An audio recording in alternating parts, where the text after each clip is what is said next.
Welcome to Branding Room Only, the podcast where your personal brand gets a front row seat. I'm Paula Edgar, and if you're here, it's because you know your brand isn't just about what you do. It's about how people experience you.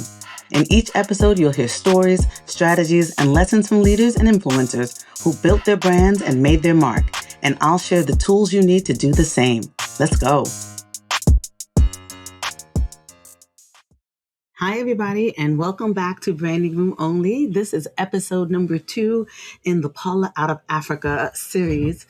And if you listen to my last episode, you know that I spent the first part of my trip in Kenya, where I completely fell in love with the Masai Mara, saw elephants in the wild, I cried under a rainbow, and I came home feeling more grounded than I had in a long time. That experience reminded me to slow down, to be present, and to make room for wonder. But today I want to take you to the Egypt leg of my trip because this part of the journey affected me in an entirely different way. If Kenya made me feel connected to nature, Egypt made me feel connected to history, to legacy, to our ancestors. It made me think about the stories that we inherit, the stories we tell ourselves, and the stories that we leave behind. And as someone who spends so much of my professional life spending with other people, helping them think intentionally about building their personal brands, I left Egypt realizing that branding is not just about visibility. It is 100% also about legacy. I have wanted to visit Egypt for as long as I can remember. I can't tell you exactly where that fascination started, but maybe it was something about learning about ancient Egypt in school, or I don't know, watching things on TV. I'm not sure. Perhaps it was seeing documentaries or reading about it in the Bible, but whatever it was, Egypt has always felt very familiar to me before I had even set foot there. And what's interesting is that my experience arriving in Egypt was completely different than arriving in Kenya. When I landed in Nairobi, I expected this immediate spiritual connection that didn't actually happen until I was standing out on the savannah, surrounded by elephants and other animals. But Egypt, on the other hand, met me spiritually almost immediately. The airport itself was a fantastic introduction to the country. Like being in Cairo, instead of feeling like another airport where you're just trying to collect your luggage and find transportation, it almost felt like I had walked into a museum. At the Cairo airport, there were sculptures, artwork, artifacts, and beautiful architectural details that immediately reminded me that I was entering one of the oldest civilizations in the world. Now, if you know me, and y'all do, you know I studied museum anthropology in college. So before I had even gotten to the hotel, I was already smiling, thinking this is exactly where I'm supposed to be. We checked into the Fairmont, which is gorgeous in Cairo. And when I walked into my room and opened the curtains, y'all, there it was, the Nile. I stood there for a minute looking out the window. The Nile. Not the Nile from history books, not the Nile from Sunday school, not the Nile from documentaries, the actual Nile. You know, it's funny that certain places exist in your imagination for so many years that when you finally see them in person, your brain almost needs a moment to catch up. And that is exactly how I found myself thinking about the generations of people who had stood near that same river, how many civilizations had depended on it, and how many stories I've heard throughout my life that suddenly felt tangible because now I was looking at the place where they happened. Like, oh my gosh, this is where Moses was found, right? There is something, for me, incredibly grounding about realizing that history is not abstract, that these places are real and they still exist. And for me, standing looking out over the water, I felt this immediate sense of connection that I had expected in Kenya but didn't experience until much later. So that first evening when we were in Cairo, we boarded a dinner cruise on the Nile. And I have to tell you, it was one of my favorite nights on the entire trip. You could see the city lights reflecting off the water. And Cairo was like literally buzzing. It's a city, right? It's like New York. Well, nothing's like New York, but it's like, you know, any major city. And there was this like juxtaposition between this incredibly modern, vibrant city and also the realization that you're floating on one of the most historically significant rivers in the entire world. My mind kept wandering to history and faith and the countless stories connected to that river. But because you know about me, you know that I can be deeply reflective in one minute and then also ready to dance the next. And that is exactly what happened. So this cruise was like a, dinner cruise with entertainment. And so there were singers and musicians and drummers and belly dancers. So you already know where this is going. There was absolutely no chance I was going to sit politely in my chair all evening because I never do. I got up and danced with the belly dancer. I got up and danced when the drummer came out. And somewhere in the middle of the dinner, one of the men who was serving at the buffet told me that if I danced, he'd give me more food. And so I was like, challenge accepted. I loved it. I laughed, I danced, and I had an absolute ball. It was so much fun. And as I was reflecting on that later, I realized that something we don't talk about enough when it comes to personal branding. Joy is also something that belongs as a part of your brand asset. Not manufactured joy, not performative happiness, but real, actual joy. And it's the kind that comes from fully participating in your life, and it resonates. Somewhere along the way, many professionals convince themselves that credibility means always being like serious. And folks spend so much time trying to prove that they're capable that sometimes we accidentally edit out the parts of ourselves that make us memorable. And for me, joy has always been a part of my brand. I love to have fun. People expect me to laugh. People expect me to dance. And people expect me to genuinely enjoy being around other people. And I do. It's not something that I really had to manufacture. It's just simply who I am. So if we're out and music starts playing, there is a very good chance that I'm going to get up. If somebody invites me to participate, I'm going to be the one that says yes. And of course, if there's an opportunity to experience a culture instead of simply observing it, I want to do that. I realized over the years that these moments don't take away from my professionalism.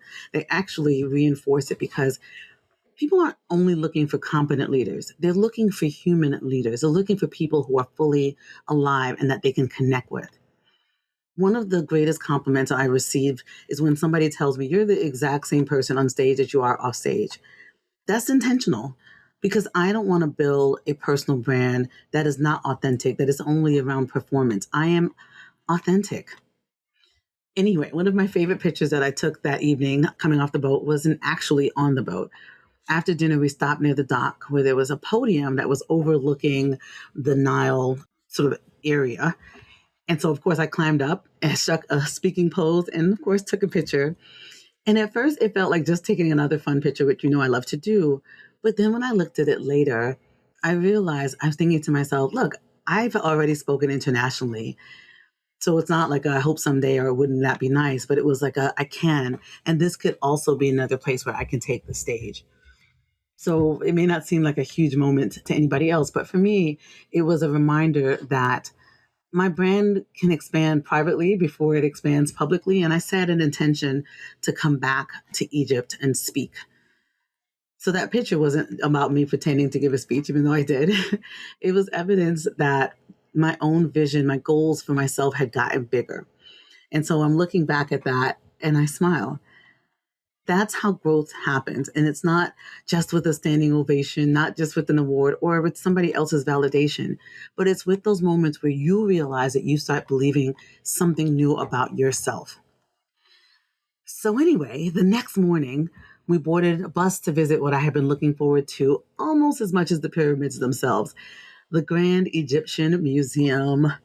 And honestly, I don't think I was prepared for what I was about to experience because I wasn't even familiar with the museum, even though I love museums. Y'all, the Grand Egyptian Museum is honestly one of the most extraordinary museums I've ever visited. I love museums. Like I said, I studied it in college. So I can happily spend hours reading everything, looking at all the artifacts, and probably annoying everybody who I'm traveling with because I want to stay longer than everybody else. This museum was no exception. We were a big group. We were 130 as a cohort, but we were broken up into about, I think, 20, 25-ish per tour guide. And we spent 4 hours there, but we could have honestly spent 4 days. It is enormous. It's beautifully designed, and every room and space reveals another piece of that civilization that feels so present thousands of years later. I'm going to talk more about this in part 3, but let's just go back to the museum. So we walked through the galleries and they were filled with statues of pharaohs and carvings and hieroglyphics and jewelry. furniture and sculptures and objects that people actually lived with. And for me, it was like another realization that ancient Egypt is not just something we learned about in school, not just from the movie Cleopatra. It was a thriving civilization made up of people who loved, who worked, who created, who governed, who worshiped, and who left evidence that they had been there. One of the highlights for me was seeing the gold funerary mask of Tutankhamun, or King Tut to you. You've probably seen photographs of it many times, but seeing it in person was completely different. It is breathtaking, and not simply just because of its beauty, but because of what it represents. I keep sitting with the fact that more than thousands of years later, like 3,000 years later, we're still talking about this young king. We're still studying his life. We're still fascinated by his story. And as we moved to the museum, our guide was explaining how to recognize different pharaohs by the way they were depicted, the symbolism carved into the statues, and the meanings behind the hieroglyphics that were covering the walls. And I deliberately slowed down. I wanted to absorb as much as I could because every object was seemingly answering one question and then raising five more. And what struck me just as much, though, was learning about how many of these treasures had been repatriated for this museum, returned to Egypt after spending decades in museums and private collections and places that colonizers and others had stolen from the civilization. Yeah, I thought about the fact that these artifacts had finally come home, and standing there thinking about branding and what I talk about all the time in my work. Who owns the story matters. Who gets to tell the story matters.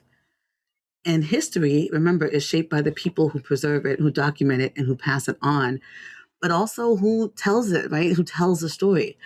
And so standing there, that realization hit me really hard because I started to think about how this impacts our own careers. How often do we allow other people to define who we are professionally? How somebody else introduces us? How someone else summarizes our accomplishments or not? Or how somebody decides what we're known for? And then, years later, we have these goals, but we're frustrated because people don't realize or understand the depth and breadth of our experiences or the impact that we've had. And one of the reasons why I care so much about personal branding is because I don't think anyone should outsource their story. If you don't intentionally shape your narrative, somebody else will eventually, or even worse, there will not be a narrative. So, now that I've gone off on that, after the museum, we visited a papyrus gallery, and I learned something I honestly did not know before or have thought about, because I didn't have a reason to. But papyrus is incredibly durable. So the folks at this gallery demonstrated how it was made and explained why it survived for all these thousands of years, and talked about why so many ancient writings still exist today. So I'm sure that many people walked away thinking, oh, that's really interesting. But again, and this was like the whole time I was in Egypt, I walked away thinking about branding because it wasn't just about ancient paper. It was about documentation. And I was thinking about legacy. Thousands of years later, we know what these civilizations believe, what they built, how they governed, what they celebrated, and even what they feared, because somebody took the time to preserve the stories. And so, of course, I've thought about brilliant professionals that I meet every single year. Lawyers, business leaders, executives, entrepreneurs, people who are mentoring others, leading organizations and changing industries. But unfortunately, almost nobody outside of their immediate circle knows what they're doing because they've never documented it. They don't write it. They don't speak. They don't publish. They don't go on LinkedIn. They don't share their expertise. They don't preserve their ideas. And then they're surprised when someone else becomes the person everyone thinks of first. I find myself thinking, your personal brand is the modern day papyrus, right? It's the place where your work lives, and not just when you're saying it, but also after a meeting ends. It's the record of your expertise, the collection of your stories, insights, the values that continue speaking when you're not in the room anymore. And that's why I encourage people to write articles, start a podcast, say yes to speaking opportunities, post your perspective on LinkedIn, document what you're learning, because you're not doing it just to chase attention. You're doing it to preserve your legacy and your contribution. Anyway, Later that afternoon, we made our way to the pyramids and to the Sphinx. And yes, they are every bit as incredible as you have imagined. It is also incredibly hot. My goodness. I didn't know what I expected, but standing in the middle of the desert in that heat definitely reminded me that some bucket list experiences require hydration. But of course, I also did all the tourist things. I took a picture where it looks like I'm kissing the Sphinx. I met my first camel, and I took so many selfies and other pictures, and I loved every minute of it. There's something else that stood out to me that I want to talk about too. It was the vendors. They were everywhere. And my business tagline is engage your hustle. I was really watching them with genuine admiration. They were hustlers. They were persistent, creative, resourceful, and every interaction started with the connection. Where are you from? Are you Jamaica? Are you Jamaican? Come look. Only $1. And now, okay, they didn't always guess correctly, but they understood something that was fundamental, I think, about business. Connection is really what makes people want to transact, right? That they weren't leading with the sale. They wanted to create rapport. And I think that that's something that all of us can learn from. When you're networking, building a business, developing clients, growing your career, relationships almost always come before any opportunities. Now, our tour guides were being haters and they were trying to stop us from moving and talking to the vendors because as soon as you stop to talk to one, 10 more would appear. But they promised they were going to be taking us someplace later with much better prices. Let's just say that turned out not to be true. So I was very annoyed. But I still laugh about it because every destination has its own version of commerce and negotiation and entrepreneurship. And I love a negotiation and I always respect the hustle. Egypt has challenged me to think bigger. Egypt has filled me with perspective, and Egypt has connected me to history. All of the experiences that I had in Africa have changed my personal brand in ways I just didn't know. I couldn't have predicted before I left home. I knew I needed to do this trip, but I didn't know how it was going to shape me. I often tell clients that your personal brand is not built only in conference rooms or board meetings. It's built by becoming a more interesting human being, by staying curious, by exposing yourself to different cultures and learning history and making room for joy, and definitely by collecting experiences that shape the way you see the world. Every one of these experiences that we have, and even me telling you and you listening, it shapes how we perceive the world, how we communicate, how we solve problems, and how we connect with other people. And travel has a way, I think, of reminding you that the world is much bigger than your to-do list or your calendar. And it's one of the greatest gifts that it can give us. So Egypt makes me keep thinking about what story am I leaving behind? What is my legacy? And I'm going to talk more about that in episode 3. But for now, I want you to think about how you're going to be remembered. Go somewhere that stretches your perspective. Read something that changes and challenges your thinking. Visit museums, laugh and dance, take the pictures, and imagine a bigger and different and better version of yourself. Because I don't want you to wait until the end of your career to start thinking about what your legacy is, because you are writing it every day. That being said, thank you for joining me for episode 2 of Paula Out of Africa. Next time, we're going to be talking about more Egypt and my visit to the Red Sea, which was honestly one of the most joyful, peaceful, and unexpectedly restorative parts of the entire trip. Until then, y'all, remember your personal brand isn't something you built once. It's something you leave behind. It's one experience, it's one relationship, and one story, and one visit at a time. See you next time. Stand by your brand, and see you in the branding room. Bye. That's it for this episode. Appreciate you hanging out with me on Branding Room Only. Now, please do me a quick favor. Head over to ratethispodcast.com/branding so more people can join this conversation. And make sure to stop by paulaedgar.com/events to see what's next. Whether I'm live, online, or in person, I'd love to see you there. See you next time in the Branding Room. And until then, stand tall, shine bright, and always stand by your brand.